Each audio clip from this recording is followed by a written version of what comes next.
The first Christmas in Canada in 2019, we experienced the lighting for the first time, reading all the names on the stars and sparkling lights on dark night, and it really did give that sense of hope. What people in hospital must be going through, again, especially at that time of year. Never in a million years did I think that the very next year I would be in that same hospital, having just had a sudden cardiac arrest. The onset of what you'd just consider to be a bit of a head cold, it progressed, it got a lot worse. I was struggling to move around and I lost a lot of weight. The pain around my eyes and my cheeks and my ears were blocked, which was very disorienting. I didn't leave our studio for a couple of months, I would say, and I just deteriorated and deteriorated. They told her to go straight to emergency. When I was first admitted, there were an awful lot of specialists trying to diagnose what was wrong with me. I knew I was in the right place with such specialist care in both heart and lung. I knew they would get to the bottom of it, and finally they came back with a diagnosis. Dr. Apperley came into my room. He wrote on a piece of paper, GPA, meaning inflammation of the blood vessels.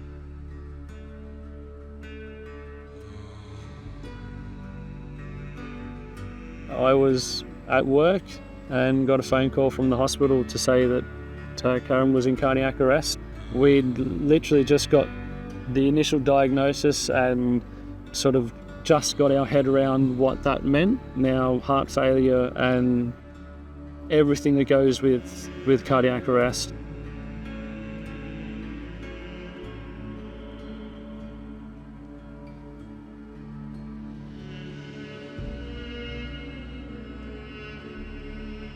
When I was all alone, so scared, I think she found me on the stretcher outside the bronchoscopy suite, waiting for my turn, and I obviously looked terrified because she gave me a hug straight away and held my hand and reassured me that everything will be fine. My experience first meeting Karam over 2 years ago during COVID time, so we were covered head to toe in PPE. Her clinical presentation, it was scary, and waking up one day with no ability to hear and arriving in Canada not knowing anyone, it sounded like a big deal and something that we needed to jump in on right away.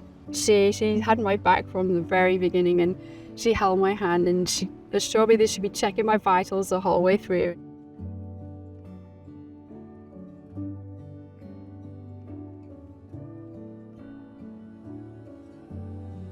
It's just incredible to see how far we've come from when I left hospital to where I am today. Had 5 procedures in hospital last year and only 1 so far this year. So it's made an incredible difference on my quality of life, and every little helps. It makes such a difference, believe me. I can't tell you how good it felt to get back out in the mountains again. Oh, just being in the trees and the nature. To the people who support the foundation, thank you from the bottom of my heart. You are literally changing lives for the better. You really, really do not know what you've got until it's gone, and I can say that I've been there and I've got it again. I know how special that is.